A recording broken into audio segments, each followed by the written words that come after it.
ॐ अज्ञानतिमिरन्धस्य ज्ञानाञ्जनशलाकया चक्षुरुन्मिलितं येन तस्मै श्रीगुरुवे नमः। तो हम श्रीमद् भगवद गीता यथारूप पर चर्चा कर रहे हैं और उसमें हमने देखा था पहले अध्याय में कि किस तरह अर्जुन को विषाद होता है और उस विषाद में भी अर्जुन को क्या हो जाता है, विषाद योग हो जाता है। विषाद में भी योग कैसे हो जाता है, क्योंकि भगवान उनके सम्मुख हैं और वो भगवान को अपना प्रिय जन मानते हैं। इसलिए उस विषाद में वो अंत में क्या करते हैं, जब भ्रमित बहुत हो जाते हैं और उनकी बुद्धि किम कर्तव्य विमूढ़ता में चली जाती है, तो वो निर्णय लेते हैं कि भगवान को मैं सरेंडर कर देता हूँ और शिष्य जो है वो मैं उनका बन जाता हूँ। तो 2.7 में सेकंड चैप्टर में वो फाइनली भगवान को शरणागत हो जाते हैं। लेकिन अभी उनकी शरणागति वचन के स्तर की शरणागति, इसलिए वो शरणागत जरूर हो जाते हैं, लेकिन अंत में वो अपना पॉइंट भी क्लैरिफाई कर देते हैं कि मैं नहीं लड़ूंगा। तो वो जब वो कहते हैं कि मैं नहीं लड़ूंगा, तो भगवान को सबसे पहले बहुत विस्मय होता है कि अरे अभी तो ये कह रहा था कि दोनों सेनाओं के मध्य में कौन लड़ने आया उनको मुझे देखना है, और अब ये इतनी ही देर में इसका पूरा जो है मन भ्रमित हो गया। अब ये कह रहा नहीं लड़ेगा, तो पहले भगवान को विस्मय होता है, इसलिए वो थोड़ा सा एक स्मित हास्य देते हैं, पर उसके बाद वो उसे समझाना आरंभ करते हैं। तो गुरु के रूप में वो सबसे पहले अर्जुन को ताड़ना देते हैं कि तुमने जो कुछ किया है वो एक क्षत्रिय उचित धर्म नहीं है। तुम्हारा धर्म तो लड़ना था, तुम्हें ये प्रश्न ही नहीं करना चाहिए कि कौन आया है सामने। जो भी तुम्हारे विरोधी हैं, चाहे वो परिजन भी हो, उनका वध कर देना चाहिए। पर अर्जुन पहले ही ये कह चुका है कि वध करने से मुझे उनका संग नहीं मिलेगा, और अगर मैं वध करने के बाद जीवित रहता हूँ, जीत भी जाता हूँ, तो ये पूरे संसार का भोग करते हुए मुझे हमेशा उनकी याद आएगी, क्योंकि सब कुछ वस्तुएं मुझे उनसे, उनके रक्त से सनी हुई दिखेंगी। तो इस भावना को कैसे भगवान हटा रहे हैं उसके मन से, वो दे रहे हैं उसे आत्मज्ञान, आत्मा का ज्ञान। और इसको टेक्निकली कहते हैं सांख्य योग। तो ये जो सेकंड चैप्टर है, अगर आप बाकी गीताओं में देखोगे तो इसको सांख्य योग कहते हैं। यहाँ पे प्रभुपाद ने इसको नाम दिया गीता का सार। ये दोनों बातें सही हैं, क्योंकि गीता का सार इस रूप में है कि सेकंड चैप्टर में सारे कॉन्सेप्ट सीड के फॉर्म में है जो आगे भगवान डेवलप करेंगे। तो सारे कॉन्सेप्ट का इंट्रोडक्शन है, ये इंट्रोडक्टरी चैप्टर है। और सांख्य योग इसलिए क्योंकि सांख्य मतलब एनालिटिकल स्टडी। जैसे हम केमिस्ट्री में या फिजिक्स में एनालिसिस करते हैं किसी भी चीज़ का, जैसे हम एनाटॉमी में एनालिसिस करते हैं कि भाई ये कार्डियोवास्कुलर सिस्टम है तो इसमें इतने इतने ऑर्गन हैं, इसके इतनी इतनी ब्लड सप्लाई है, इनका ओरिजिन यहाँ से है, वैसे ही सांख्य योग में हमारी बॉडी का कंप्लीट एनालिसिस किया जाता है। तो सांख्य शब्द का अर्थ होता है संख्या या गिनना। तो सांख्य योग में वो गिन के बताएंगे कि आपका शरीर क्या है। तो वो क्या है हमारा शरीर, 5 हमारी ज्ञानेंद्रियां हैं, 5 कर्मेंद्रियां हैं, पंच महाभूत का बना हुआ हमारा शरीर है। तो सांख्य योग की जो कॉन्सेप्ट है वो 2 स्तर के हैं। एक जो केवल जैसे साइंटिस्ट करते हैं, जो सोल को नहीं मानते और भगवान को भी नहीं मानते, तो वो कहाँ तक मानते हैं, हाँ ये बॉडी है जो कुछ कॉन्स्टिट्यूएंट से बनी हुई है। ग्रॉस बॉडी जो है वो अलग अलग हम पीरियोडिक टेबल के एलिमेंट्स निकाल के बता सकते हैं कि इतना परसेंट कार्बन है, इतना परसेंट हाइड्रोजन है, इतना परसेंट ऑक्सीजन है, ये मिलते हैं तो ऐसे अमीनो एसिड बनता है, ऐसे वाटर बनता है, ऐसे हमारी पूरी बॉडी जो है वो बनती है। उसी को उतने डिटेल में ना जाके कहा जाता है कि पंच महाभूत। पंच महाभूत पे भगवान आगे फिर और विस्तार से बताएंगे 7 चैप्टर में। बट यहाँ वो एक इंडिकेशन दे रहे हैं कि आपकी जो बॉडी जो दिख रही है लोगों की आपको आपके सामने, वो तो केवल पंच महाभूत की बनी हुई है। वो एनिमेट कैसे होती है, उसमें चेतना का संचार कहाँ से होता है, क्योंकि अंदर एक आत्मा है।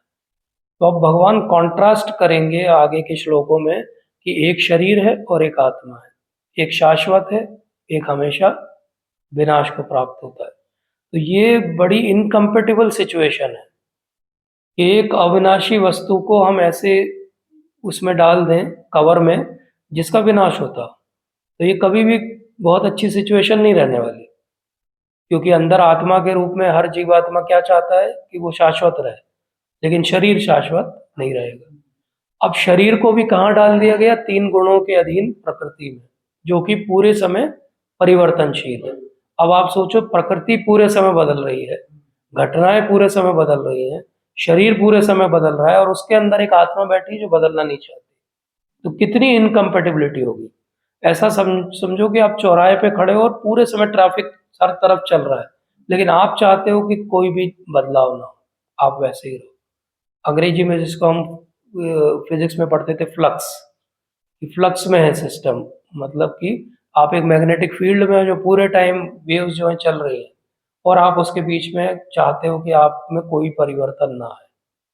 तो ऐसी सिचुएशन में हम फंसे हुए हैं। अब ऐसी सिचुएशन में हमें क्या करना चाहिए, उसको भगवान अब समझाएंगे। तो वहां से हम आज चालू करते हैं कि पिछली बार हमने देखा था भगवान ने सबसे पहले ये इंट्रोडक्शन दिया कि देखो, ऐसा कभी समय नहीं रहा जब तुम न रहे हो, ये राजा न रहे हो या मैं न रहा हूं, और ऐसा कोई समय नहीं रहेगा जब हम नहीं रहेंगे। 68 पेज पे थे हम। उसके बाद हमने देखा था कि ये शरीर जो है, इसके बहुत सारे परिवर्तन होते हैं 70 पेज पे, कि देहनस्मिन यथा देह कौमारम यौवनम च तथा देहांतर प्राप्ति धीरस तत्र न मुह्यति। तब हमने पिछली क्लास में धीर की व्याख्या की थी कि धीर व्यक्ति कौन है, जो मोहित नहीं होता। किस चीज से मोहित नहीं होता? ये जो परिवर्तन शरीर के हो रहे हैं इससे वो मोहित नहीं होता। अब हम आएंगे आज के सबसे महत्वपूर्ण श्लोक पर, उस पर हम कुछ समय देंगे क्योंकि ये एक सीड वर्स है, ये मेन श्लोक है भगवत गीता का, जिसको बहुत अच्छे से आत्मसात करना आवश्यक है अगर हमें भगवत गीता समझनी है। तो हम सब लोग एक साथ पढ़ते हैं। मैं एक बार पढ़ता हूँ, फिर आप लोग दोहराइए। मात्रा स्पर्शास्तु कौन्तेय, मात्रा स्पर्शास्तु कौन्तेय, शीतोष्ण सुख दुःखदा, शीतोष्ण सुखदुःखदा, आगमापायिनो नित्या, आगमापायिनो नित्या, तां तितिक्षस्व भारत।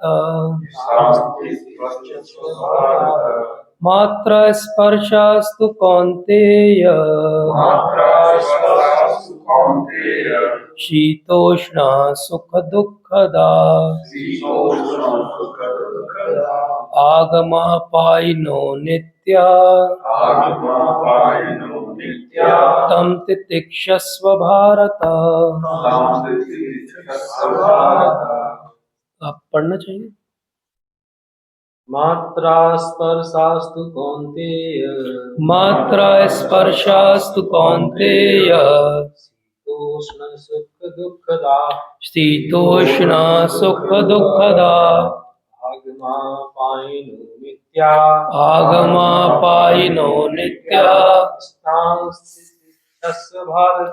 तां तितिक्षस्व भारत। और कोई पढ़ना चाहेगा?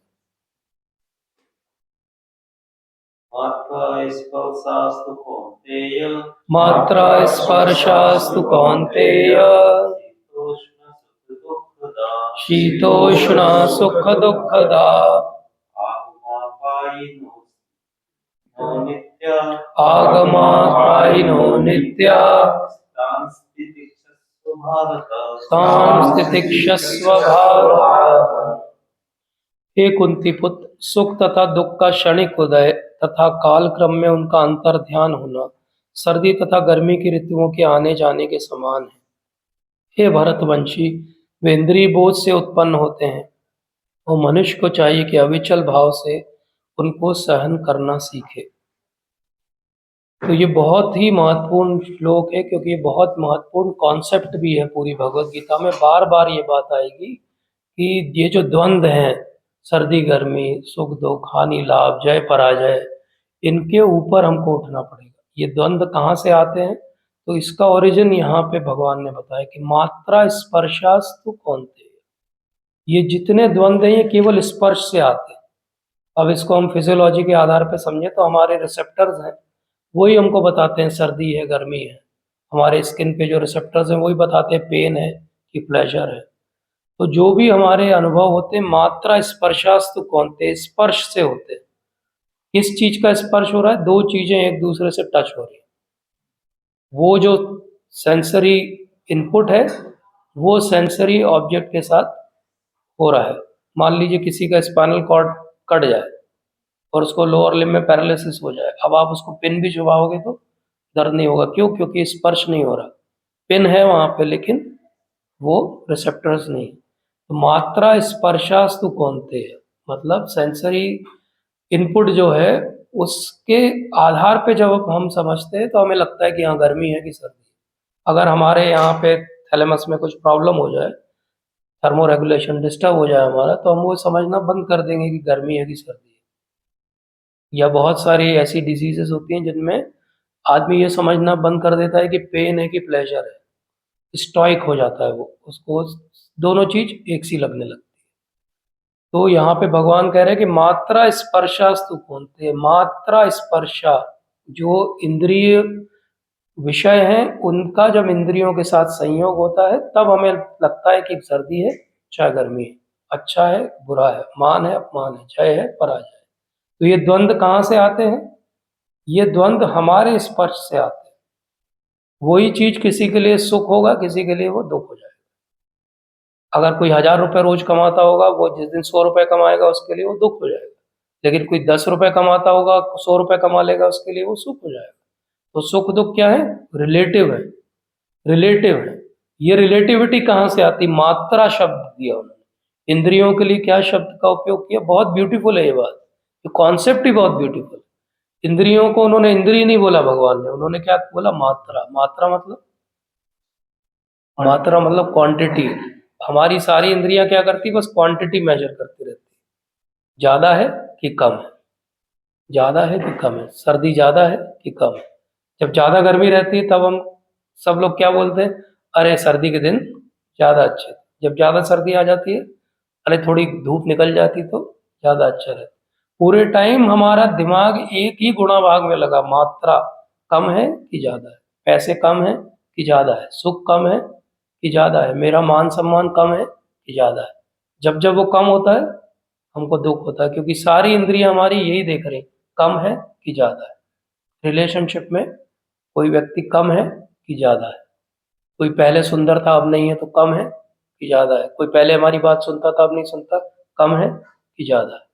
पूरे टाइम हम यही मैथमेटिक्स में लगे रहते, कम है कि ज्यादा है। जब ज्यादा है हमारे फेवर की बात है, हाँ जीवन बढ़िया है। जब कम है हमारे डिसफेवर की बात है, हमारे सर्वाइवल पे क्वेश्चन है, मात्रा एकदम रेड लाइट चलने लगती है, अरे मात्रा कम हो गई, सम्मान की मात्रा कम हो गई, पैसे की मात्रा कम हो गई, रिलेशनशिप में जो भी हमारा डीलिंग था उसकी मात्रा कम हो गई, तो हमें क्या लगने लगा? रेड लाइट जलने लगी, अरे ये चीज अब मेरे फेवर की नहीं रही। और वो है क्या? मात्रा स्पर्शास्तु कौनते, बस वो स्पर्श है।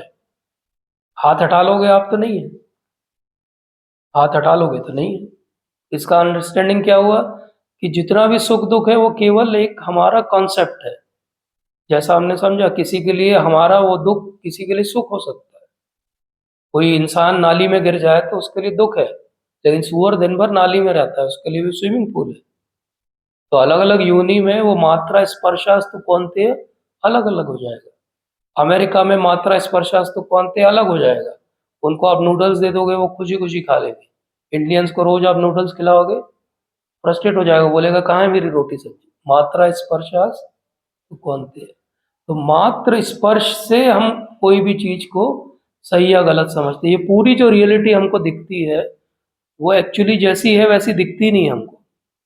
इसका एक सिंपल सा मैं आंसर देता हूँ या आपसे पूछता हूँ, ये येलो है, ठीक है, एवरीबडी एग्रीज, पर ये येलो आपको जो येलो दिख रहा है वही येलो मुझे दिख रहा है क्या? ये हम में से किसी को भी नहीं पता है, हम कभी इसको डिफाइन नहीं कर पाएंगे, साइंस भी नहीं कर पाएगा, क्योंकि मेरे रॉड्स और कॉन्स अलग तरीके से उसकी इंटेंसिटी को परसीव करते हैं और आपके अलग तरीके से। वहीं एक एक्सपर्ट आएगा जो टेक्सटाइल इंडस्ट्री का होगा तो वो इसका बिल्कुल आपको ग्रेड बता देगा, ये कौन से ग्रेड वाला येलो है। तो हमारे लिए सब येलो येलो है, और किसी कलर ब्लाइंड के लिए शायद वो एग्जिस्ट नहीं करते। तो ऐसे ही जो रियलिटी हमारे सेंसेस से, परसेप्शन से हमको दिखती है, वो हमारे प्रिजुडाइज से फिल्टर होके आती है, हमारे पूर्वाग्रहों से छन के आती है। कि हमारा किसी एक पर्टिकुलर व्यक्ति जो एक पर्टिकुलर रिलीजन या रीजन को बिलोंग करता है उसके साथ अनुभव अच्छा नहीं रहा, तो हम क्या बोलते हैं? अरे सब लोग ये ऐसे ही होते हैं। ये क्या हो गया? मात्रा स्पर्शास्तु कौन्तेय, हमारे फिल्टर से हमने दुनिया को देखा है, असली दुनिया को हमने देखा ही नहीं अभी।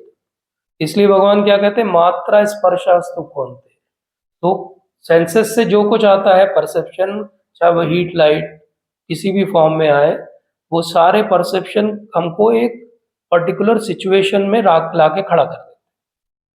अब हमारे पूर्वाग्रह से हम उस पर्टिकुलर सिचुएशन में व्यवहार करते हैं, वो पूर्वाग्रह हमसे व्यवहार कराता है।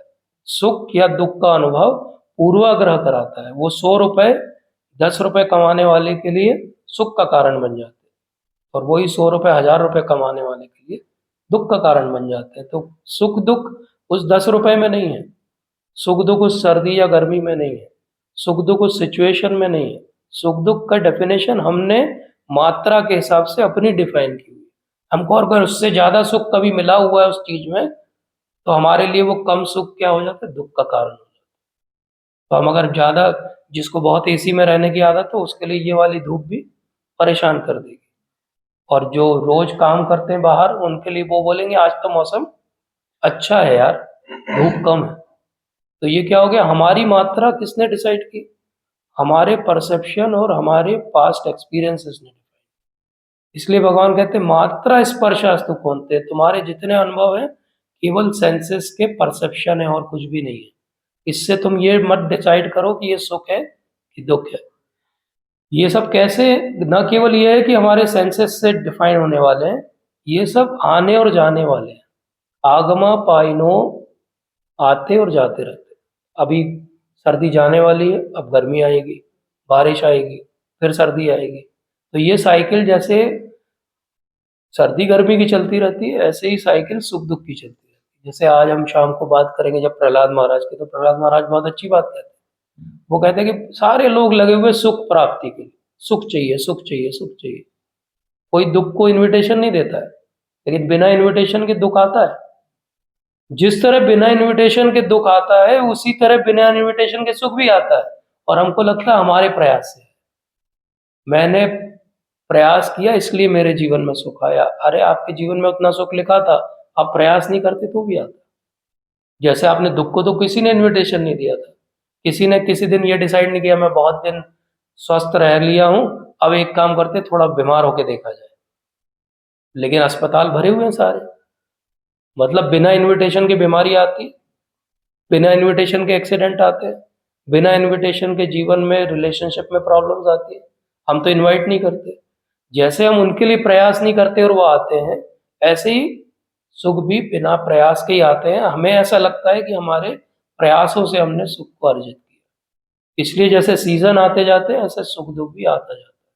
जैसे सीजन का परसेप्शन हमारे सेंसेस से होता है, सुख दुख की मात्रा भी हमारे पूर्वाग्रह और सेंसेस से डिसाइड होती है। केवल इतनी भी बात होती तो ठीक है, बोले ठीक है आते जाते रहते हैं, आते जाते रहेंगे, कोई प्रॉब्लम नहीं।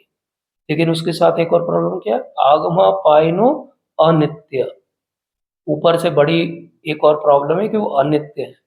मतलब ऐसा कभी भी नहीं होगा कि सुख आ गया है अब मैं जीवन में हमेशा शाश्वत रूप से सुखी रहूंगा, या सर्दी आ गई, मुझे सर्दी अच्छी लगती है तो अब मैं हमेशा सर्दी में रहूंगा। ऐसा नहीं होगा। क्या है वो? अनित्य है। मतलब समय के साथ वो फिर बदल जाएंगे। जो अच्छी सिचुएशन है वो खराब हो जाएगी, लेकिन इसका उल्टा भी है, जो खराब सिचुएशन है वो अच्छी भी हो जाएगी। तो बड़ी बात क्या है? भगवान कहते हैं ताम तितिक्षस्व। तितिक्षस्व, उसको क्या करो? तितिक्षव करो, मतलब टॉलरेट करो, सहन करो। तो फिर ये बात समझ में आती, ठीक है दुख आया तो सहन करो। लेकिन भगवान ने तो कहा शीतोष्ण सुख दुखदा, सुख को भी सहन करो। ये तो बड़ी अजीब सी बात है। बोले सुख को मैं सहन थोड़ी करता हूँ, सुख को तो मैं एंजॉय करता हूँ। लेकिन जो धीर व्यक्ति वो क्या करता है? वो जैसे दुख को सहन करता है, ऐसे ही सुख को भी केवल वो सहन करता है। क्योंकि वो समझ जाता है कि सुख भी तो सेंस परसेप्शन से आया है, उस मात्रा के कारण आया है जैसे दुख आया है। बोले जैसे दुख आता है और मुझे सहन करता हूँ, ऐसे ही सुख भी आता है तो मैं सहन करता हूँ। सुख भी मेरे प्रारब्ध से आया है, कुछ अच्छा किया होगा तो सुख आ गया है, और दुख भी मेरे प्रारब्ध से आया है। जब दुख को टॉलरेट करना है तो सुख को टॉलरेट करना है। यही डिफरेंस है मटेरियलिस्टिक थिंकिंग में, दुनिया भर के सारे फिलोसोफर में और भगवद गीता। मटेरियलिस्टिक थिंकिंग क्या कहती है? दुख को दूर करो, आत्यांतिक सुख की प्राप्ति के लिए आप ये बड़ा वाला टेलीविजन खरीदो, बड़ी वाली गाड़ी खरीदो, बड़ा वाला मोबाइल फोन खरीदो, आत्यांतिक सुख मिलेगा, आप सबसे सुंदर लड़की से दुनिया की शादी कर लो, खूब धनी हो जाओ। ये भौतिकतावादी सोच। फिलोसोफर क्या कहेंगे?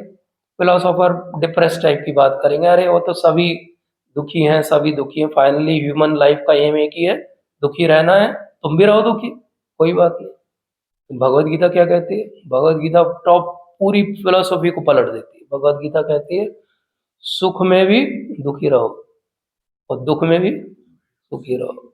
जब सुख आए तो क्यों दुखी रहो? दुखी रहो मतलब टॉलरेट करो, अरे ठीक है सुख आया है कोई बात नहीं, ये मेरे प्रयासों से नहीं है, मेरे पुराने प्रयासों से। दुख आया है कोई बात नहीं, ये भी मेरे आज के प्रयासों से नहीं है, पुराने कारणों से है, ये भी एक दिन चला जाएगा। जैसे एक वो फेमस कहानी है कि राजा का एक मंत्री होता है, तो राजा कहता है उसको कि कुछ ऐसा दो मुझे कि मैं जब सुखी रहूं तो मैं दुखी हो जाऊं, और जब मैं दुखी रहूं दुख में रहूं तो मैं सुखी हो जाऊं। तो मंत्री बोलता कल मैं आऊंगा आपके पास। वो अगले दिन एक छोटी सी सोने की डब्बी लेके आता है। बोले इसके अंदर क्या है? बोले जब आप दुखी रहो तो आप इसको खोलना। तो जब खोलता है तो उसके अंदर एक कागज का पुर्जा है और उस पर इतना लिखा हुआ बस, ये भी चला जाएगा। ये फिलोसॉफी आपकी, ये भी चला जाएगा, ये वक्त भी गुजर जाएगा। सर ने लिखवाया हुआ है ना, मुझे याद है, उसी से मुझे याद आया कि ये भी चला जाएगा। मतलब क्या है? जब सुखी हो आप तो पेज खोलो, तो आप जैसे ही पढ़ोगे ये भी चला जाएगा तो क्या हो जाएगा? दुखी हो जाओगे आप। जब दुखी रहो आप खोलो पर्चा और पढ़ो ये भी चला जाएगा, तो बोले ठीक है थोड़े दिन की बात है, परेशानी है, चली जाएगी। तो इसीलिए भगवान कह रहे हैं कि दोनों को टॉलरेट करना है। फिलोसॉफी बहुत हायर लेवल की है, ये नहीं कि सुख को एंजॉय करना है। नहीं तो भगवान यहाँ पे सुख की बात करते या केवल दुख की बात करते टॉलरेट करने में। हर जगह जहाँ जहाँ टॉलरेंस शब्द आएगा भगवत गीता में, वहाँ वहाँ वो सुख और दुख दोनों की बात करेंगे। भगवत गीता की फिलॉसफी दोनों को टॉलरेट करो, क्योंकि दोनों आपके पुराने कारणों से आई। अब नए कारण मत अर्जित करो, क्योंकि सुख में जब आप कोई नया कृत्य करोगे तो आप अपने लिए अगला सुख या दुख दोनों का निर्माण करो।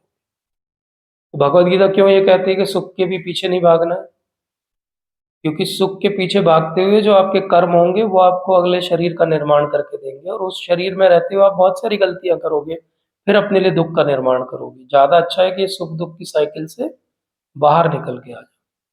जैसे उन्होंने एक एक्सपेरिमेंट किया, एक रैट को लिया और एक तरफ उन्होंने करंट रखा और एक तरफ उन्होंने चीज का पीस रखा। अब रैट को बीच में छोड़ दिया। अभी रैट को पता नहीं है क्या है, दोनों चीज एक सी दिखती है उसको। रैट इस तरफ जाता है तो उसको चीज खाने को मिलता है, इस तरफ जाता है तो झटका लगता है। तो नेचुरली धीरे धीरे उसकी कंडीशनिंग क्या हो जाएगी, भाई इस तरफ जाना है, इधर खाने की चीज है, इधर जाना नहीं है, झटका लगता है। फिर उन्होंने क्या किया, फ्लिप कर दिया। थोड़े समय जब सीख गया तो फ्लिप कर दिया। अब क्या हो गया, अब वो खाने इधर जाए तो इसको झटका लगे, झटका लगे तो बोले उधर जाके देखता हूँ। उधर गया तो खाने को मिल रहा है, बोले हाँ ये बढ़िया चीज है। फिर से फ्लिप कर दिया। अब जब रैपिडली उन्होंने फ्लिप किया तो अब चूहे की समझ के बाहर की बात हो गई, उसका जितना ब्रेन था उतना ही समझ सकता था। अब वो चुपचाप बीच में खड़ा हो गया, बोले इधर भी इधर भी। तो बहुत बार जीवन में सुख दुख के द्वंद में हमारा भी हाल ये हो जाता है कि यार चुपचाप एक जगह बैठ जाओ। तो ये तीसरे लेवल की फिलोसफी जिसको कहते हैं शून्यवाद। शून्यवादी क्या कहता है, अरे संसार नश्वर है, तुम भी ऐसे ही हो, कुछ आगे अल्टीमेट कुछ मिलना नहीं है, तुम चुपचाप एक जगह बैठ जाओ और मौन धारण कर लो। ये मौनी बाबा, मौन धारण करने वाले जितनी फिलोसफी है वो सब यही है कि एक जगह मौन रख के बैठ जाओ आप, क्योंकि ना इधर सुख मिल रहा है ना उधर सुख मिल रहा है। भगवान क्या कह रहे हैं, झटका भी लगे करंट भी लगे तो टॉलरेट करो, खाने को भी मिले तो टॉलरेट करो, सुख भी मिले तो टॉलरेट करो, दुख भी मिले तो टॉलरेट करो। और कैसे टॉलरेट करो, उसको वो कहते हैं कि ताम तितिक्षस्व भारत।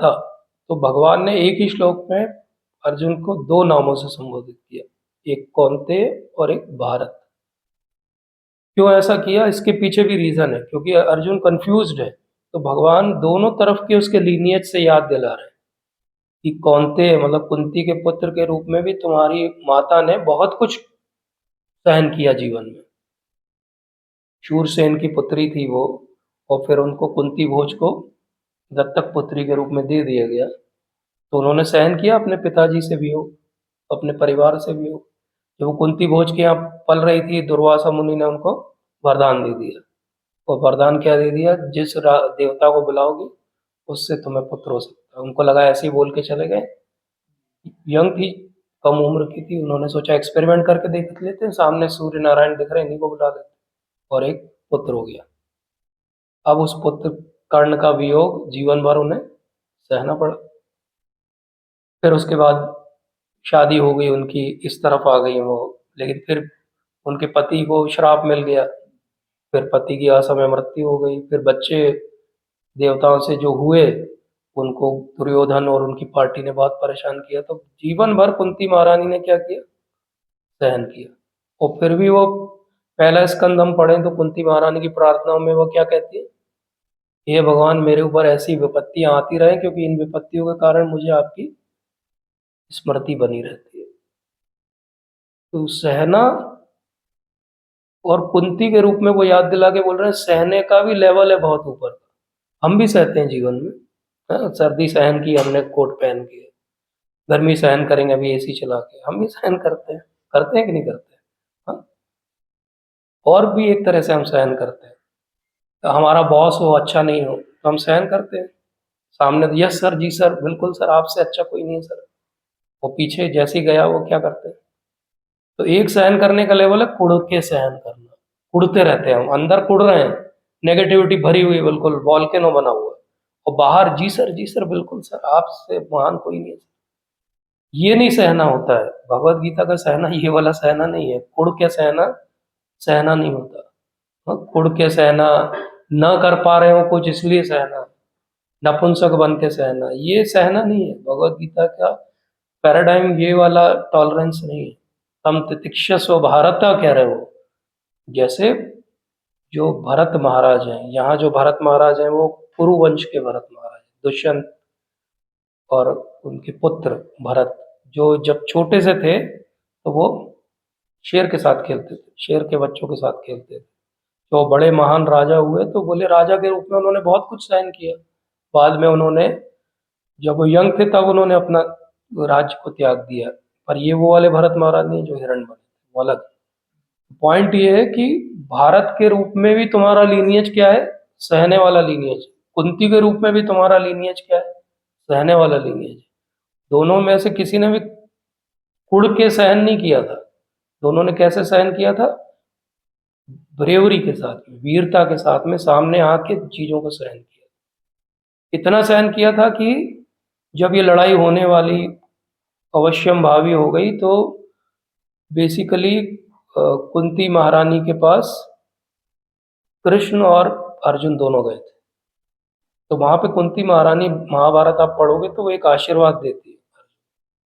तो वो क्या कहती है, वो कहती है कि क्षत्राणियां इसी काम के लिए पुत्रों को पैदा करती है। बोले या तो तुम जीत जाना या मर जाना, वीर गति को प्राप्त हो, पीठ दिखा के आना नहीं।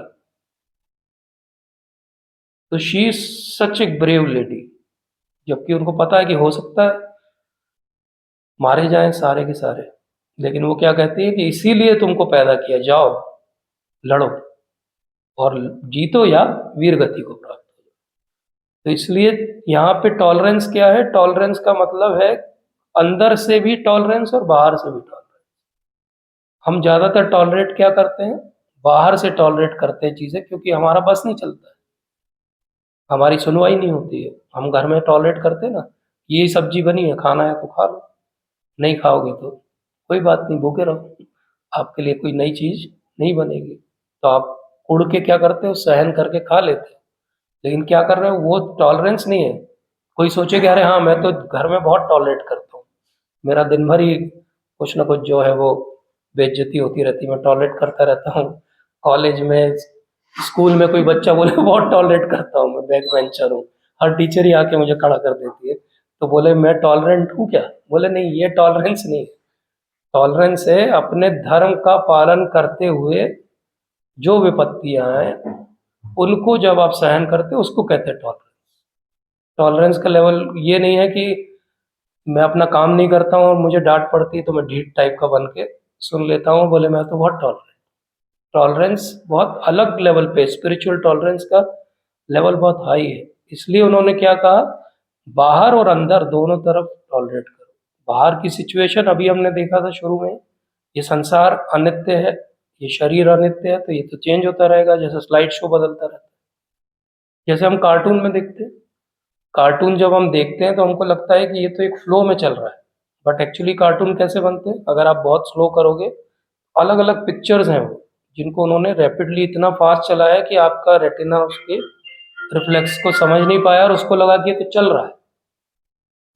जैसे अपन एक फ्लेम को देखते हैं तो फ्लेम हमको कैसी दिखती है, यहाँ जल रही है आग, लेकिन वो अगर आप उसकी स्पीड फोटोग्राफी करोगे वीडियो और बहुत स्लो करके चलाओगे तो आपको पता चलेगा कि हर क्षण फ्लेम नई है, पुरानी फ्लेम खत्म हो गई, ये नए फ्यूल से नई फ्लेम बन रही है। हर क्षण वो फ्लेम बदल रही है, लेकिन आपको क्या दिखता है, आपको दिखता है एक सा। हर क्षण वो कार्टून में आपको चलता हुआ दिखता है, लेकिन वो पीसेस अलग अलग टुकड़ों से जुड़ के बने। ऐसे ही हर क्षण हमें लगता है हमारा शरीर तो ऐसा ही है, लेकिन हर क्षण हमारा शरीर बदलता जाता है। 7 ईयर्स में हमारी बॉडी में कोई भी सेल नहीं बचता जो 7 ईयर्स पहले का हो। इसलिए अगर इसको मैं कई बार ऐसे सोचता हूँ कि अगर आप 7 ईयर्स तक कोई भी स्पिरिचुअल प्रैक्टिस अच्छे से करो तो आप 7 ईयर्स में ट्रांसफॉर्म हो जाओगे, क्योंकि 7 ईयर्स बाद आपकी बॉडी का कोई भी सेल वो नहीं बचा जो पुराना था। आपका पूरे वाटर मॉलिक्यूल सब कुछ चेंज हो गया। 7 साल में आप रिन्यू हो जाते हो, हर 7 साल में आप नव कलेवर हो जाता है, नए बन जाते हो। तो इसलिए टॉलरेट कर रहे हैं ना हम टॉलरेट कर रहे हैं, हमारी बॉडी का चेंज हम टॉलरेट कर रहे हैं। हम बचपन से बूढ़े हो रहे हैं, हम टॉलरेट कर रहे हैं। एक गृहिणी जब घर में खाना बना रही गर्मी में, अब तो फैसिलिटीज हैं, लेकिन जब नहीं थी चूल्हे पे बनाते थे लोग, तो धुआं गर्मी वो टॉलरेट कर रही है। एक पति जो है वो परिवार को पालने के लिए बाहर बहुत कुछ सुन रहा है, टॉलरेट कर रहा है। तो ऐसा नहीं कि हम टॉलरेट नहीं कर रहे, लेकिन ये सब टॉलरेंस के ऊपर है, ये सब बाहरी टॉलरेंस है जो हम कर रहे हैं। इसीलिए भगवान ने एक ऑप्शन क्या दिया, सर्दी गर्मी। सर्दी गर्मी बाहर का टॉलरेंस और सुख दुख अंदर का टॉलरेंस। तो भगवान ने इसीलिए दोनों एग्जाम्पल दिए कि दोनों को टॉलरेट करना पड़ेगा। सर्दी गर्मी के रूप में बाहर टॉलरेट करो और सुख दुख के रूप में अंदर से टॉलरेट करो।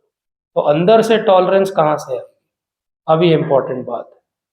अंदर से टॉलरेंस क्योंकि अभी अर्जुन के पास नहीं है, वो भगवान की इतनी बात सुन के कह सकता है कि हाँ भगवान मैं लड़ने को तैयार हो गया, लेकिन वो कैसा हो गया कि आप कह रहे हो इसलिए मैं लड़ रहा हूँ। अंदर से कन्विक्शन नहीं आई। इसी को समझाने के लिए भगवान आगे बताएंगे। तो फिर क्या कहते हैं, हे पुरुष श्रेष्ठ अर्जुन, जो पुरुष सुख तथा दुख में विचलित नहीं होता और इन दोनों में संभाव रखता है और निश्चित रूप से मुक्ति के योग्य। तो क्या बात आ गई कि इंटरनल टॉलरेंस ज्यादा इंपॉर्टेंट है। एक्सटर्नल टॉलरेंस के लिए आप एडजस्टमेंट कर लो, गर्मी बहुत लग रही है एसी चला लो, सर्दी बहुत लग रही हीटर चला लो, कोई प्रॉब्लम नहीं। लेकिन उस सर्दी या गर्मी से अंदर आपको सुख दुख का अनुभव नहीं होना चाहिए। उस सर्दी या गर्मी से अंदर अगर सुख दुख का अनुभव हो रहा है तो वो टॉलरेंस नहीं। आप एडजस्टमेंट करना अलाउड है, लेकिन भगवान क्या कह रहे हैं, सुख और दुख में जो विचलित हो गया, दोनों बात अगेन भगवान ने बोली। भगवान ने केवल ये नहीं कहा दुख में जो विचलित हो गया, सुख में भी लोग विचलित हो जाते हैं। कैसे विचलित होते हैं, सुख में सबसे पहले विचलित होते हैं भगवान की जरूरत हमको नहीं है। वेस्टर्न सोसाइटी जहाँ पे बटन दबा के हर काम होता है, वहाँ भगवान की जरूरत उनको नहीं है। न्यूयॉर्क में उन्होंने अभी जब वो आग लगी उसके 1 हफ्ते पहले वहाँ एक सेमिनार हुआ था कि there is no need of God. 1 हफ्ते बाद भगवान ने आग लगा के बता दिया कि there is still some higher power which is needed. जैसे एक वो एथीस्ट था निट्जे ने एक चर्च के बाहर उसके फॉलोवर्स ने लिख दिया था गॉड इज डेड और नीचे लिखा निट्जे। बोले निट्जे बोलता है कि भगवान मर गए। थोड़े समय बाद निट्जे मर गया, वो तो इंसान था। तो फिर चर्च के फॉलोवर्स ने लिखा निट्जे इज डेड डैश गॉड। बोले निट्जे नहीं रहा, कौन बोल रहा, भगवान बोल रहे हैं। तो फाइनली सुख में भी लोग ओवरवेलमिंगली जो है वो इंटॉलरेंट हो जाते हैं। भगवान को देखना ही नहीं चाहते। दुख में क्या होता है, दुख में भी कई बार लोग जो भक्त रहते हैं वो दुख आने पे, जिनकी भक्ति बहुत प्रगाढ़ नहीं रहती, वो विचलित हो जाते हैं। तो इसलिए भगवान कह रहे हैं सुख और दुख में जो विचलित नहीं होता, तो न हमारा जो एक समझ लें कि जैसे कार में डैशबोर्ड पे एक मीटर लगा हो, ऐसे हमारा कोई अगर मीटर हो तो वो ऐसे जीरो पे रहना चाहिए, न सुख में इधर जाना चाहिए न दुख में इधर जाना चाहिए, क्योंकि ऐसा व्यक्ति ही मुक्ति के योग्य है। ऐसा नहीं कि ऐसे व्यक्ति को मुक्ति मिल जाएगी। एलिजिबिलिटी स्क्रीनिंग क्राइटेरिया है कि आपको आगे मुक्ति के एग्जाम में अपीयर होने के लिए पहले संभाव रखना चाहिए। तो अगर हम कहें कि हमारे अंदर संभाव है तो हाँ ठीक है, आप आगे भक्ति में बढ़ो।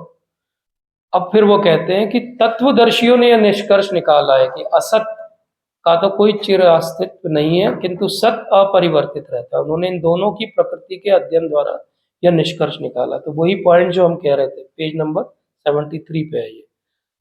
हम क्या कह रहे थे शुरू में ही कि ये शरीर जो है वो पूरे समय बदलता रहता है, तो ये क्या हो गया, असत हो गया। प्रकृति पूरे समय बदलती रहती है, ये क्या हो गई, असत हो गई। और सत क्या हो गया, हमारी आत्मा और परमात्मा और भगवान का धाम, ये सत हो गया। जो असत है उसका वैसे भी कोई अस्तित्व नहीं है, लॉजिकल बात है, नाम ही इसीलिए उसका असत है। और जो सत्य है उसका हमेशा अस्तित्व है। तो इसलिए किसने ये बोला है, तत्वदर्शियों ने। तो भगवान यहाँ पे पर्टिकुलरली तत्वदर्शियों की बात कर रहे हैं। तत्वदर्शी मतलब यहाँ पे, क्योंकि वो सांख्य योग की बात कर रहे हैं 14 श्लोक के ऑनवर्ड, तो वो यहाँ पे बता रहे हैं कि ये सांख्य योगी जो लोग हैं उन्होंने ये निष्कर्ष निकाला। उन्होंने कैसे निकाला, एनालिसिस किया पूरी बॉडी का। बोले बॉडी मर जाती है, लेकिन मरने के बाद चेतना कहाँ जाती है, मतलब चेतना का स्रोत बॉडी नहीं है, कुछ और है। तो तत्वदर्शी ने तुरंत ये निष्कर्ष निकाल लिया कि एक चीज है चेतना जो शाश्वत है, और एक चीज है शरीर जो अशाश्वत है। जो असत है वो शरीर है, जो जिसका अस्तित्व है वो। तो इसीलिए वो कहते हैं सारे शरीर में व्याप्त है, उसे ही तुम अविनाशी समझो। उस अव्यय आत्मा को नष्ट करने में कोई भी समर्थ नहीं। तो हमारी जो कॉन्शियसनेस का सोर्स है, वो जो सीड है 74 पेज श्लोक नंबर 17, जो सारे शरीर में व्याप्त है वो अविनाशी है। इसका अर्थ क्या हुआ, आत्मा हमारे पूरे शरीर में व्याप्त है, वो एक स्थान पे रह के अपना पूरा प्रभाव पूरे शरीर पे दिखा रही है, लेकिन वो कैसी, अविनाशी, वो कभी समाप्त नहीं। फिर क्या समाप्त हो जाएगा, शरीर समाप्त हो जाएगा। उस आत्मा को कोई भी नष्ट नहीं कर सकता। अब भगवान कैसे नष्ट नहीं कर सकता, इसको क्वालिफाई करेंगे आगे, कि अग्नि भी नहीं जला सकती, पवन से भी नहीं सुखा सकते, काट भी नहीं सकते, वो सब भगवान आगे उसको क्वालिफाई करेंगे। लेकिन यहाँ पे इतना कहा उन्होंने कि आत्मा पूरे शरीर में चेतना का स्रोत है। अब उस आत्मा की डायमेंशन क्या है, हमने पिछली बार भी डिस्कस किया था, आधा रह गया था वो, कि टिप ऑफ हेयर जो है उसके 10,000 पार्ट जब आप करोगे उतना आत्मा का जो है डायमेंशन। अब ये बहुत ट्रिकी तरीके से समझाई हुई बात है, और दो जगह उपनिषदों में दी हुई है। प्रभुपाद ने यहाँ पे कोट भी किया है कि श्वेताश्वर उपनिषद में ये श्लोक आता है कि बाल के अग्रभाग के 100 पार्ट करो और उस एक पार्ट के फिर 100 पार्ट करो, उतना आत्मा का डायमेंशन। अब इसमें कैच क्या है इस डेफिनेशन में, कि जितना आपके पास मैग्नीफाइंग पावर आएगा उतना आप मैग्नीफाई कर पाओगे, उतना टिप ऑफ एयर की डेफिनेशन चेंज होती जाएगी, उतना आपको छोटे पार्ट करने पड़ेंगे। तो पॉइंट वो ये कह रहे हैं कि आप उसको नाप नहीं सकते। ये बताने का एक ऐसा कह सकते हैं पोएटिक तरीका, काव्यात्मक तरीका, कि नापा नहीं जा सकता तो सीधे ना बोलने की बजाय ऐसा बोला जाए कि टिप के करो ये 10,000 इससे। तो बोले हम इलेक्ट्रॉन माइक्रोस्कोप, स्कैनिंग माइक्रोस्कोप से करेंगे, करो आप, लेकिन पहले टिप तो डिफाइन करो। जितना मैग्नीफाई करोगे टिप और ऊपर दिखती जाएगी, उसके 10,000 हिस्से करने पड़ेंगे। पॉइंट इसकी आप कभी भी वो 10,000 हिस्से कर ही नहीं पाओगे। मतलब आत्मा की साइज को कोई भी डिफाइन नहीं कर सकता, क्योंकि वो फिजिकल एंटिटी नहीं है।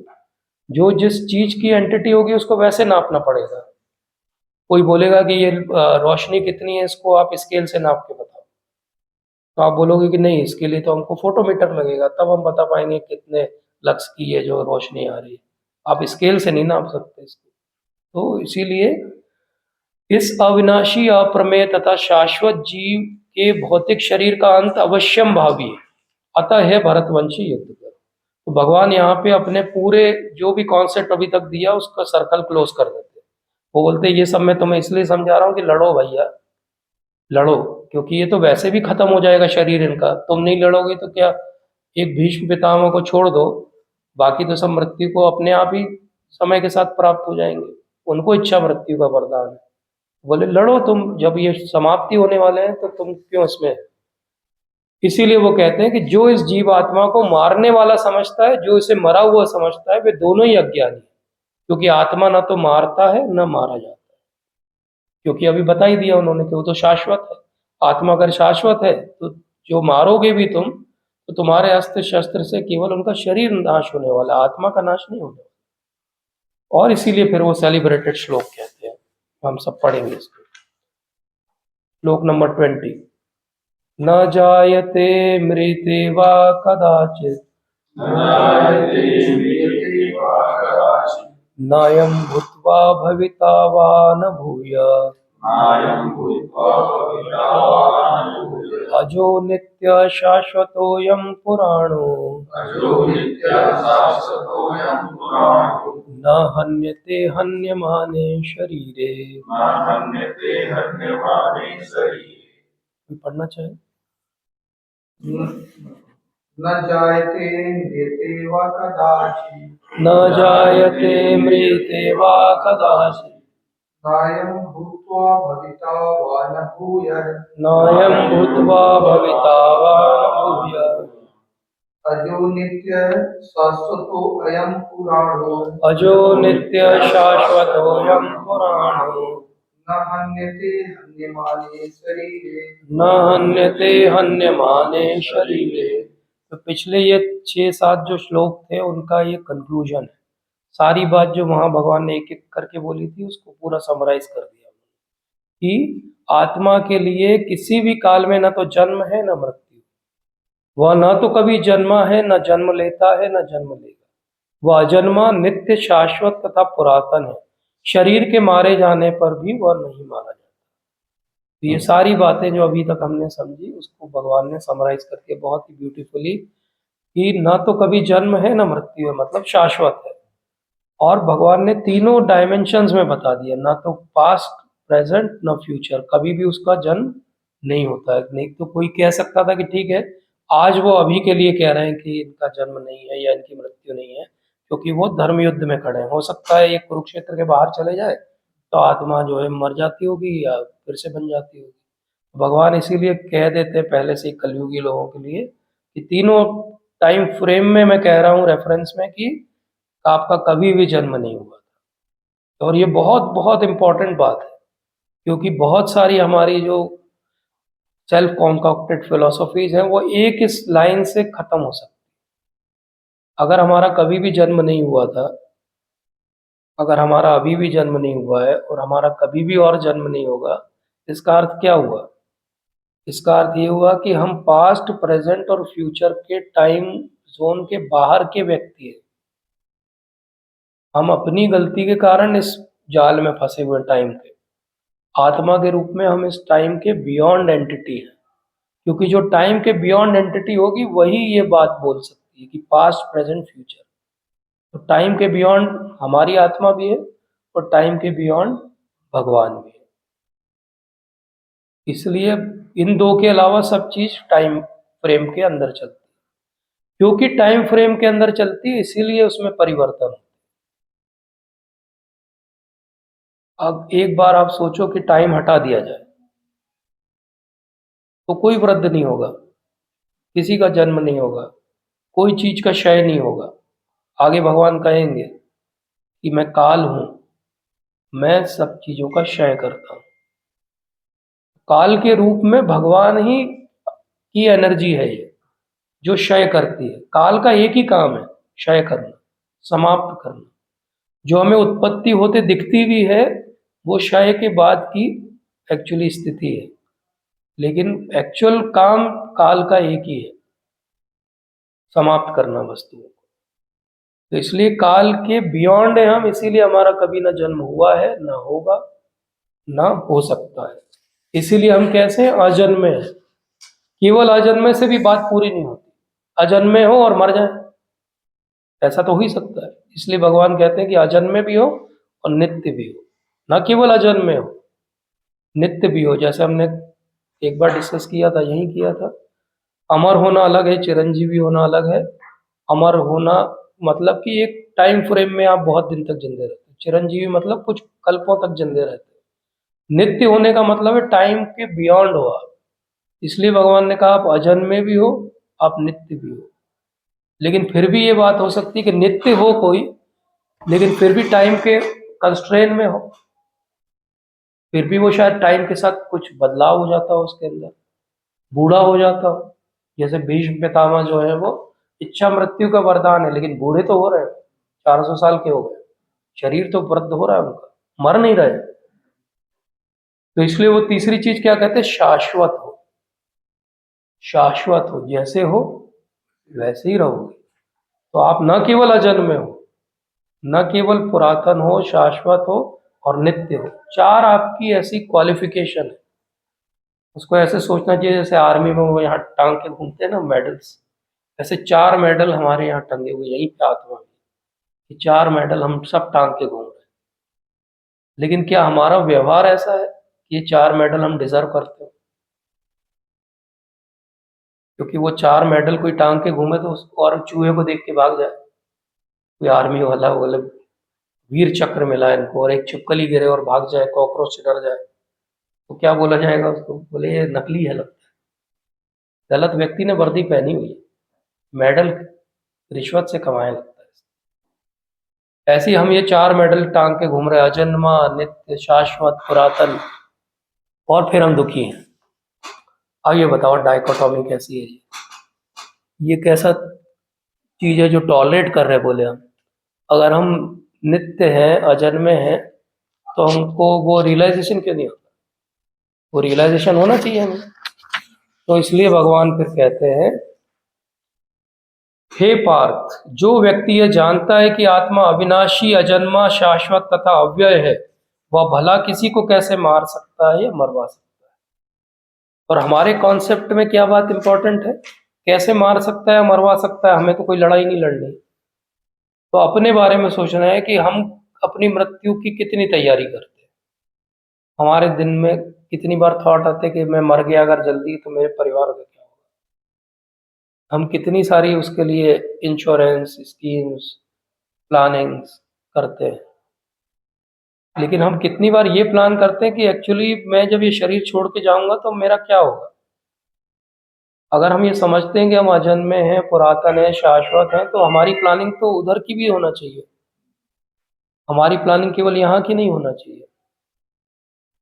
कितना समय बचा?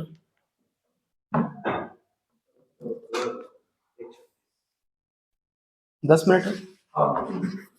10 मिनट में आपको एक कहानी सुनाता हूँ, शायद आपने सुनी हो कभी। एक व्यक्ति रहता है, वो नाव से जा रहा है और उसकी नाव का एज यूजुअल जैसे कहानियों में होता है एक्सीडेंट हो जाता है और वो एक टापू पे पहुंच जाता है। टापू पे वो आदिवासी लोग रहते हैं, घेर लेते हैं उसको। घेर लेते हैं तो वो बोलते हैं कि जो भी यहाँ से इस गेट से सुबह सुबह निकलता है इस तारीख पे, वो हमारा राजा रहता है। तो मंत्री से पूछता है, अच्छा मैं राजा हूँ? बोले हाँ, आपका ये सिंहासन है, ये राज दरबार है, ये आपका रहने का महल है।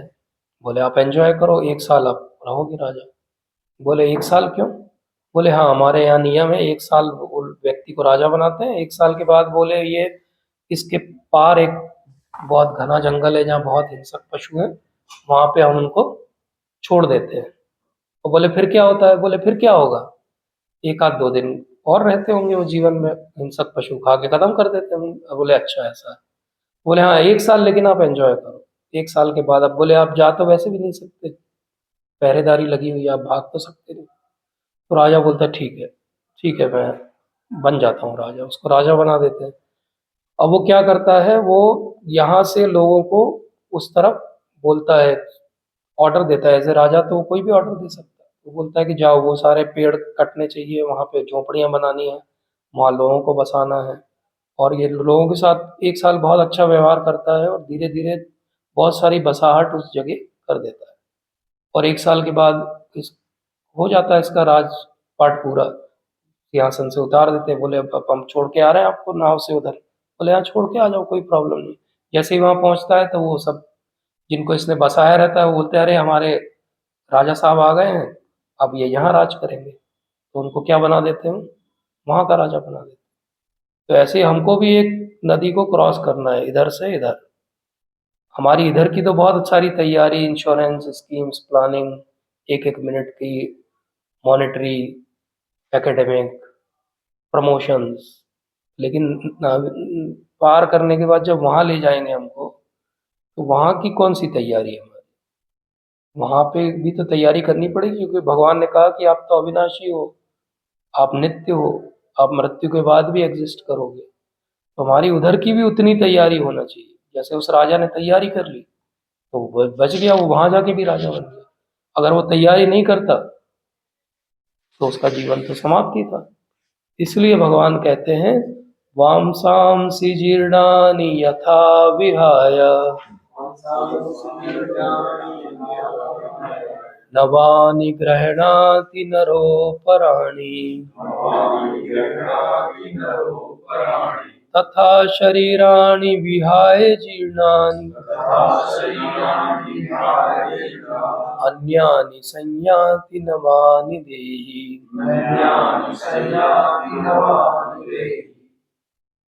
पढ़े?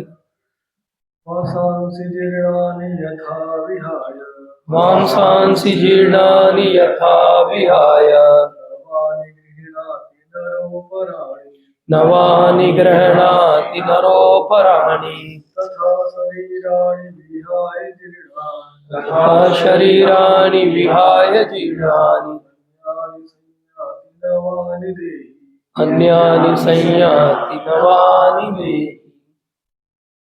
जिस प्रकार मनुष्य पुराने वस्त्रों को त्याग कर नए वस्त्र धारण करता है, उसी प्रकार आत्मा पुराने तथा व्यर्थ के शरीरों को त्याग कर नवीन भौतिक शरीर धारण करता है। तो ये बहुत महत्वपूर्ण बात है। जैसे हम अपने पुराने वस्त्रों को त्याग देते हैं, ऐसे ही आत्मा हमारे पुराने शरीरों को त्याग देता है और नए शरीरों को धारण कर लेता है। तो उसमें किसी को भी दुखी होने की क्या आवश्यकता है? जैसे हम कोई नया वस्त्र धारण करते तो हम पुराने वस्त्र के लिए दुखी नहीं होते, उसको हम फेंक देते हैं। ऐसे ही आत्मा के लिए भी वो कोई अटैचमेंट नहीं है। जैसे कई बार ये आप भागवत में पढ़ोगे तो ये बहुत रिकरिंग थीम है। जैसे चित्रकेतु महाराज की कथा में जब वो हर्ष शोक जो है मृत्यु को प्राप्त हो जाता है तो उसको वापस नारद मुनि जीवित कर देते हैं और उससे पूछते हैं कि ये देखो तुम्हारे माता पिता बहुत दुखी। बोले कौन से माता पिता, कौन से जन्म के माता पिता? मेरे तो बहुत सारे जन्म हुए, बहुत सारे माता पिता, मेरा अटैचमेंट थोड़ी है। बोले अब मैं नए शरीर में हूँ, आई एम एंजॉइंग देयर। तो ऐसे ही ये शरीर वैसा ही है जैसे वो कपड़े को चेंज करना, उतनी ही चीज है बस वो। उससे ज्यादा उसको इम्पोर्टेंस देना मतलब वेस्टेज ऑफ रिसोर्सेज हैं जो भगवान ने हमको दी। और हमको भगवान ने सबको एक रिसोर्स इक्वल दिया, चाहे पैसे के रूप में अलग अलग दिया हो, बुद्धि के रूप में अलग अलग दिया हो, लेकिन समय के रूप में बिल गेट्स के पास भी 24 आवर्स हैं और हमारे पास। अंतर ये है कि हम उसको कैसे यूज करते हैं। एक भक्त उसको 24 आवर्स को कैसे यूज करता है, वो उस राजा जैसे यूज करता है दूसरी तरफ की तैयारी करने में। इधर भी वो ध्यान रखता है लेकिन उधर की भी तैयारी करता है। तो दूसरी तरफ की तैयारी करना ही बेसिकली ये पर्पस है हमारे इस एग्जिस्टेंस का, और कुछ भी नहीं है।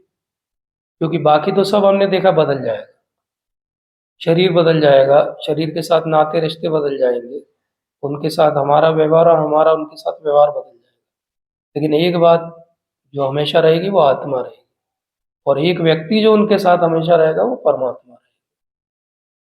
लेकिन हम उनकी तरफ कितना मुड़ते और देखते हैं उनको और उनकी सुनते हैं, और कितना हम बाहर की चीजों को देखते सुनते और समझते हैं। इसलिए वो कहते हैं कि आत्मा के रूप में न तो कभी किसी शस्त्र के द्वारा इसको खंड खंड किया जा सकता है, न अग्नि द्वारा जलाया जा सकता है, न जल द्वारा भिगोया जा सकता है, न वायु द्वारा सुखाया जा सकता है। यह आत्मा अखंडित अघुलनशील है, इसे न तो जलाया जा सकता, न सुखाया जा सकता है। और फिर से भगवान कहते हैं शाश्वत, सर्वव्यापी, अविकारी, स्थिर तथा सदैव एक सा रहने वाला है। इतने सारे विशेषण लगा दिए भगवान ने कि किसी भी तरह से कोई फिलोसोफर ट्विस्ट न कर पाए बात को। उन्होंने हर तरह से बता दिया कि ये आत्मा ऐसी है जैसे कोई ऐसी वस्तु जिसका कोई चेंज नहीं कर सकता। लेकिन फिर भी कैसी है आत्मा? ये अव्यक्त है, अकल्पनीय है, अपरिवर्तनीय है।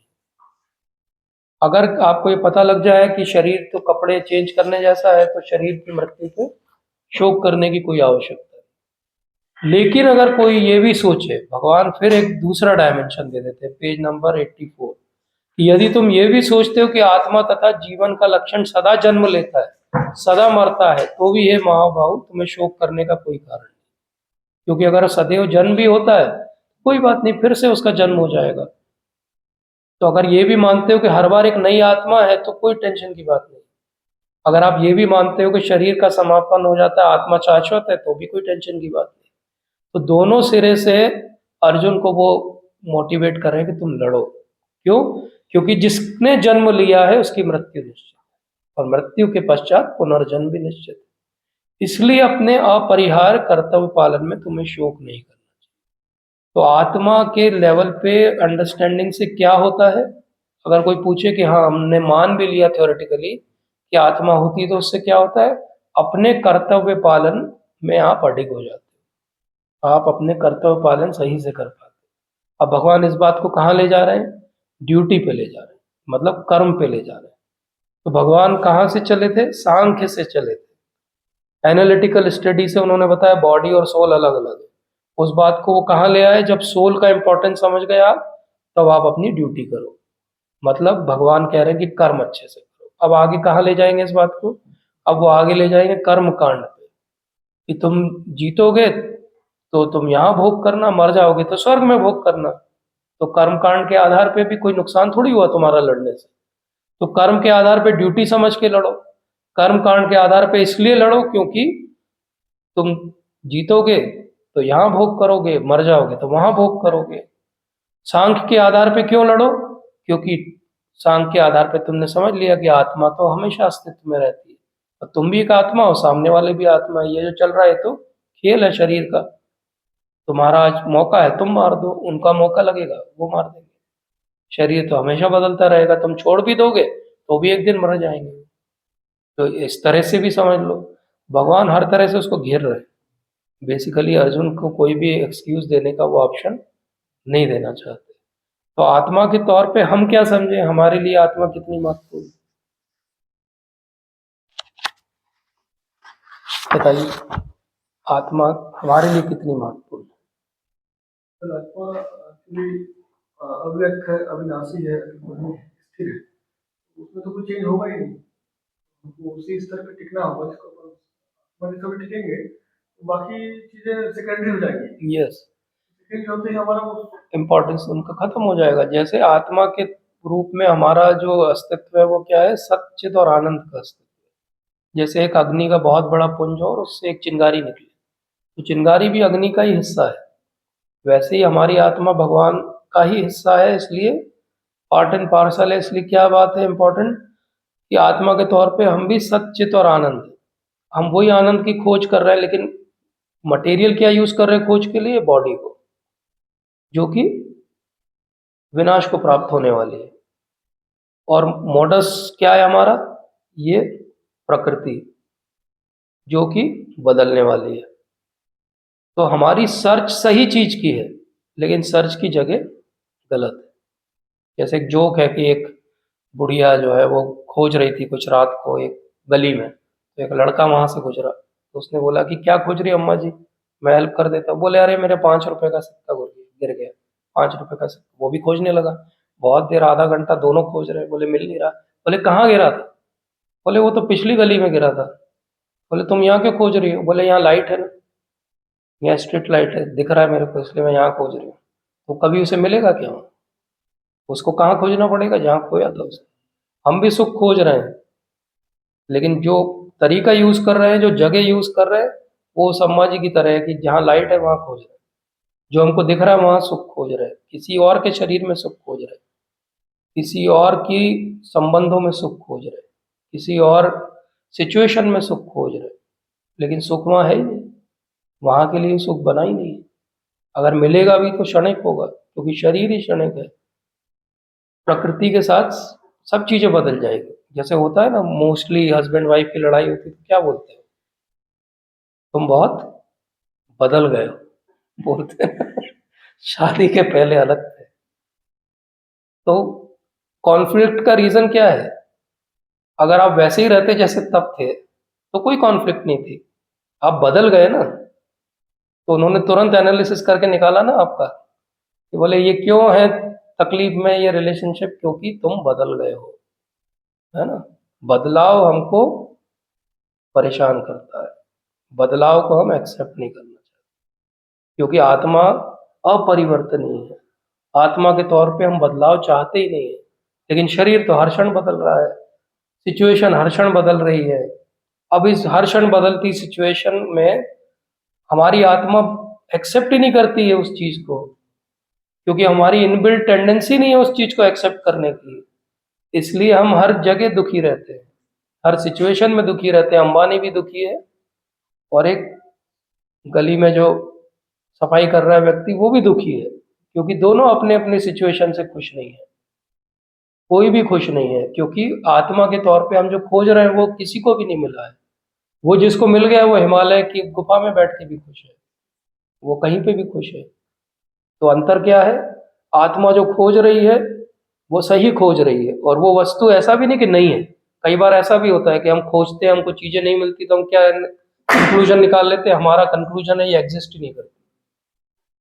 तो हमने क्या कंक्लूजन निकाला? बोले शाश्वत सुख का कोई अस्तित्व ही नहीं है।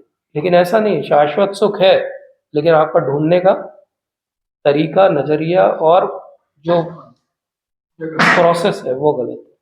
प्रोसेस को चेंज करना पड़ेगा, तो आत्मा को वो सुख मिल जाएगा। वही भक्ति है। भक्ति कभी नहीं बदलती, भगवान से हमारा संबंध कभी नहीं बदलता, बाकी सब संबंध बदल जाते हैं। तो हम परिवर्तन को क्यों नेग्लेक्ट करना चाहते हैं या एक्सेप्ट नहीं करना चाहते? क्योंकि हमारा इनहेरेंट नेचर ही नहीं है चेंज होना, फोर्स किया गया हमको चेंज होने के लिए, इसलिए हम चेंज एक्सेप्ट नहीं करते।